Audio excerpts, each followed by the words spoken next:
Bonjour à tous, dans cette vidéo spéciale nous allons, comme à chaque début d'année, faire un bilan de tous les meurtres potentiellement liés au trafic de drogue ayant eu lieu dans la ville de Marseille et ses environs durant l'année 2024.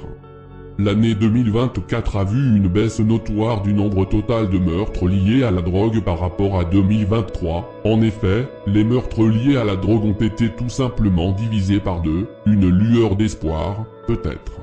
Pourtant, cette accalmie statistique, bien que significative, n'est en réalité que l'arbre qui cache la forêt, car, si les chiffres globaux d'homicides sont en recul, la violence reste omniprésente, et elle touche des victimes et des auteurs de plus en plus jeunes. Durant l'année 2024, il y a donc eu 26 meurtres potentiellement liés à la drogue dans la région marseillaise ou en lien direct avec le banditisme marseillais, ce qui est donc une forte baisse par rapport à l'année dernière, l'année de tous les records, où officiellement 49 narcomicides ont été perpétrés, même si le chiffre réel serait plutôt de 55. Malgré donc une forte baisse, l'année 2024 se place quand même dans les années les plus meurtrières de Marseille en termes de règlement de compte depuis l'an 2000. D'ailleurs, depuis 2021, chaque année qui passe bat un nouveau record dans le nombre d'homicides liés à la drogue.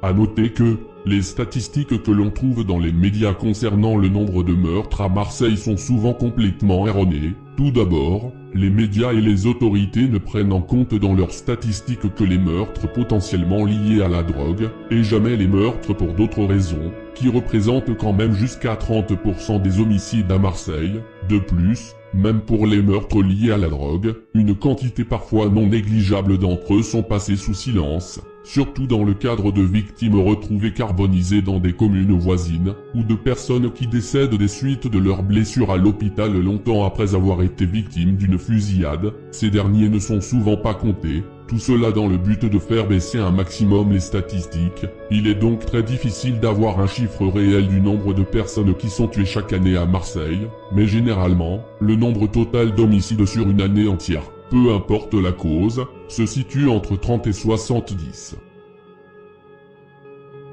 Mais, il faut quand même reconnaître les efforts des enquêteurs qui ont réussi à mettre une quantité astronomique de membres de gangs derrière les barreaux en 2024, ce qui fait partie des raisons de la baisse importante des homicides, qui étaient pour la grande majorité d'entre eux liés à la guerre entre la DZ Mafia et les Yoda. La deuxième raison de cette baisse est que la DZ Mafia, étant ressortie vainqueur dans ce conflit, détient désormais la majorité des points de deal de Marseille, ce qui fait qu'il y a forcément moins de conflits. Une bonne partie des conflits restants sont d'ailleurs toujours causés par la DZ Mafia, qui essaye de s'accaparer de plus en plus de territoires comme à la Cité des Rosiers par exemple. L'épicentre actuel de la violence se trouve dans le 3e arrondissement de Marseille, entre la cité Félix Piat, le quartier de la Belle de Mai, et la cité du Moulin de Mai, qui concentre le plus de faits extrêmement violents, et qui dure depuis 2020 maintenant. L'autre fait à noter durant l'année 2024 est que, les auteurs des meurtres, tout comme les victimes, choquent par leur âge. En effet, de plus en plus de mineurs, parfois même des préadolescents, se retrouvent plongés dans des conflits d'une brutalité inimaginable liée au trafic de stupéfiants. Cette tendance, qui s'est intensifiée aux alentours de 2021, se fait de plus en plus présente à Marseille, à tel point que l'écrasante majorité des tueurs sont désormais âgés entre 14 et 21 ans. Une fois passé cet âge, on peut quasiment dire que tu es un vétéran. Dans le cas des victimes, en 2023, 70% d'entre elles avaient moins de 30 ans, et 12,7% avaient moins de 18 ans. Dans cette vidéo, nous allons donc revenir en détail sur chaque drame qui a endeuillé Marseille en 2024.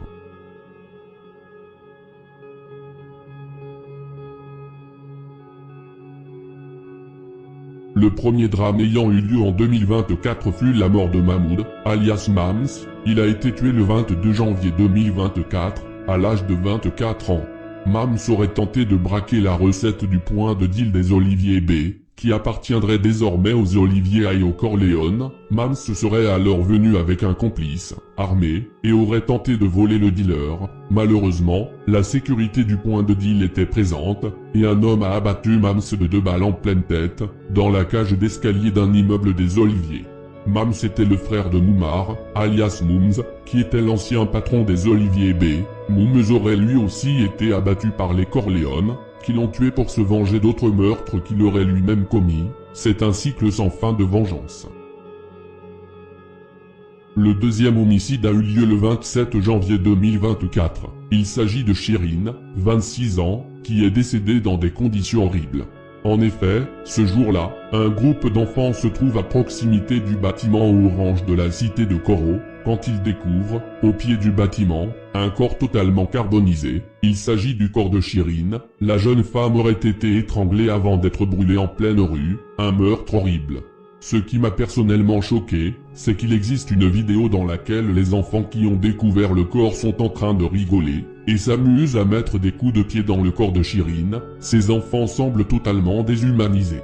Au départ, la presse a rapidement pensé à un règlement de compte, car Chérine avait déjà été mise en cause dans une affaire de stupéfiants dans le passé, mais elle avait été innocentée. De plus, certaines rumeurs disaient que Chérine aurait été une donneuse de go, mais aucune de ces rumeurs n'a de fondement. La police se serait ensuite tournée vers un possible crime passionnel. Cela est possible car, en 2021, le corps d'un jeune homme avait été retrouvé mort brûlé dans les mêmes circonstances que Chérine, également dans la cité de Coro, et il s'avérait en fait que l'homme avait été tué par sa compagne, et que le corps avait été placé là pour faire croire à un règlement de compte, car la cité de Coro, à l'abandon total, est connue pour ses macabres règlements de compte.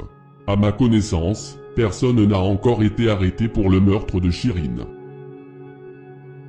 Le troisième homicide a eu lieu le 14 février 2024. Il s'agit de Ali, âgé de 19 ans. Le jeune a été retrouvé mort dans le 16e arrondissement, à proximité de la carrière de l'Estac. Tout comme Chérine, le corps d'Ali a été brûlé, et il avait les mains et les pieds attachés, une terrible mort. Le quatrième homicide a eu lieu le 8 avril 2024. Il s'agit de Khaireddine, 24 ans. Le jeune se trouvait dans le quartier de la Joliette, à proximité de l'arrêt de tramway, quand un commando de 3 hommes sortis d'un véhicule ont ouvert le feu sur lui à multiples reprises avec des kalachnikovs et des 9 mm. Atteint à 14 reprises, notamment à la tête, Khaireddine n'a malheureusement pas survécu. La voiture des tueurs a été retrouvée incendiée dans le 4e arrondissement.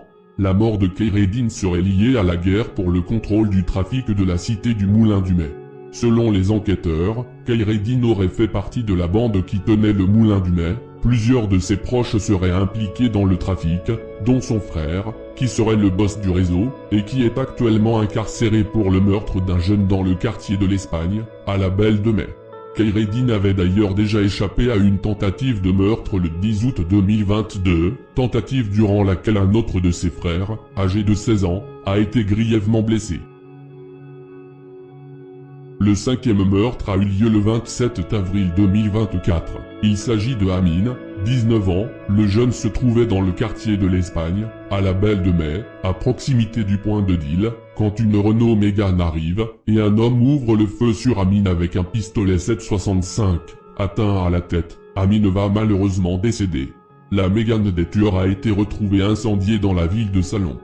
Le sixième meurtre a eu lieu le 5 mai 2024. Il s'agit de Eddy, 17 ans, originaire de la cité de la Valbarelle. Ce dernier se trouvait dans une voiture volée dans le quartier de la Rose, à côté de la Poste, quand un ou plusieurs hommes arrivés en voiture ont ouvert le feu sur lui avec une arme de poing. Eddy va malheureusement décéder. La voiture des tueurs a été retrouvée à côté de la cité du Clos La Rose. Eddy aurait été aperçu en 2023 dans la cité de la Paternelle. Il est possible que ce meurtre soit lié au trafic de stupéfiants. Le septième meurtre a eu lieu le 27 mai. Il s'agit de Nassordine, 26 ans. Le jeune se trouvait dans la cité des Lauriers, quand il a été agressé au couteau, grièvement blessé. Nassordine n'a malheureusement pas survécu. Cela faisait un moment qu'il n'y avait pas eu de meurtre au sein même de la cité des Lauriers. Ce meurtre est potentiellement lié au trafic de drogue selon les enquêteurs.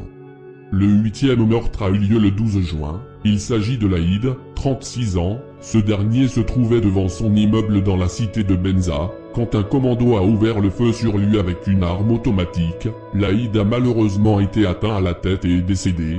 18 douilles ont été retrouvées. Laïd était très connu des services de police, notamment pour trafic de stupéfiants.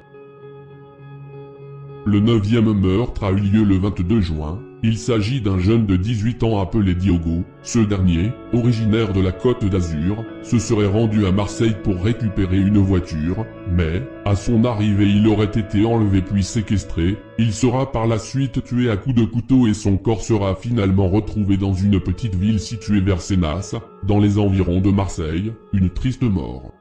Le 10e meurtre a eu lieu le 23 juin. Il s'agit de Jessim, 20 ans. Ce dernier se trouvait à proximité du point de deal du quartier des Carmes, dans le centre de Marseille, quand il a été la cible d'un tireur armé d'un 9 mm, atteint à la tête et au thorax. Jessim est malheureusement décédé. Le tireur serait reparti à pied du quartier. Le 11e homicide a eu lieu le 10 juillet. Il s'agit de Mikhail, alias Dadou, 20 ans. Ce dernier, originaire de la cité de la Citadelle, se trouvait dans la cité voisine des Iris, dans le 14e arrondissement de Marseille, quand il est la cible de tir, atteint par balle au thorax. Le jeune ne va malheureusement pas survivre à ses blessures. Selon sa mère, Mikhail n'était pas un trafiquant et il travaillait en intérim. Le 12e meurtre a eu lieu le 11 juillet. Il s'agit de Amine, 29 ans. Ce jour-là, il se trouvait à côté de la cité du Moulin, dans le 3e arrondissement, quand il a été la cible de tir de 9 mm, atteint au niveau du rein gauche. Il a été conduit à l'hôpital mais il est malheureusement décédé. Le 13e meurtre a eu lieu le 17 juillet 2024. Il s'agit de Alexandre, alias Blacky, 17 ans, et originaire de Toulon. Il a malheureusement été retrouvé brûlé, atteint d'une balle dans la tête, dans le coffre d'une voiture, encore une fois dans le quartier de la Belle de Mai. Son corps portait de nombreuses plaies au visage, un sac plastique était placé sur sa tête, et il avait les jambes ligotées. Un énième homicide par la méthode du barbecue, une méthode extrêmement courante dans le banditisme marseillais. Le 14e homicide a eu lieu le 29 juillet 2024. Il s'agit de Kevin, 28 ans. Ce dernier a malheureusement été retrouvé mort, tué par balle, dans un terrain vague proche de la cité des Oliviers B. Son corps a été retrouvé aux alentours de 6 heures du matin. Selon les enquêteurs, Kevin serait déjà connu de la justice pour des histoires de trafic de stupéfiants à la cité des Flamands et des Iris, d'où il serait originaire. Le 15e meurtre a eu lieu le 22 août 2024. Il s'agit de Issam, 42 ans, qui était un gérant d'établissement. Issam se trouvait dans sa chicha, le 716, situé dans le quartier d'Arinque, quand des hommes descendus d'un véhicule ont ouvert le feu sur lui à multiples reprises avec des kalachnikovs. Issam va malheureusement décéder. Issam avait déjà été impliqué par le passé dans un trafic de stupéfiants, notamment du côté de la cité des Flamands, et la police pense que sa mort est possiblement liée à la guerre de la Castellane. Le 16e homicide a eu lieu le 23 août, dans la ville de la Grande Motte. Il s'agit de Tahar, 29 ans, un proche du rappeur SCH. Tahar était dans le van de l'équipe du rappeur, quand un Ranger Rover noir leur a coupé la route. Deux des tueurs armés de Kalachnikov ont ouvert le feu sur Tahar, qui se trouvait côté passager. Un des auteurs du meurtre serait un adolescent de 17 ans, envoyé par la DZ Mafia, afin d'aller tuer un proche de SCH dans le cadre d'une histoire d'extorsion de fonds. Ce meurtre n'a pas eu lieu à Marseille, mais je l'ai inclus dans la vidéo car il est directement lié au banditisme marseillais, et la victime est originaire de Marseille. Le 17e homicide a eu lieu le 18 septembre 2024. Il s'agit de Yanis, 20 ans. Ce dernier, originaire de la ville de Clamart dans le 92, se trouvait dans la cité de la Caillole. Il venait de descendre de son véhicule, quand un homme a fait feu sur lui avec un pistolet 9 mm. Yanis va malheureusement décéder, et un autre homme sera blessé. Une voiture a été retrouvée brûlée à proximité. Le 18e règlement de compte a eu lieu le 20 septembre 2024. Il s'agit de Ryan, 20 ans. Ce dernier se trouvait devant la cité du Moulin, dans le 3e arrondissement, quand un T-Max est arrivé, et un homme a ouvert le feu à la Kalachnikov sur lui. Le jeune, atteint à multiples reprises, est malheureusement décédé. Une autre personne a été blessée dans la fusillade. Le T-Max des tueurs aurait été retrouvé incendié dans la cité de Frévalon. Les 19e et 20e homicides ont eu lieu le 28 septembre 2024. Il s'agit de Kadour, 26 ans, et Riohan, 24 ans. Les deux jeunes se trouvaient dans un local de la cité des Iris avec plusieurs autres personnes, quand des tueurs sont arrivés et ont ouvert le feu sans distinction avec des Kalachnikov. Kadour et Riohan sont tous les deux morts, et 4 autres personnes ont été blessées. Un véritable carnage.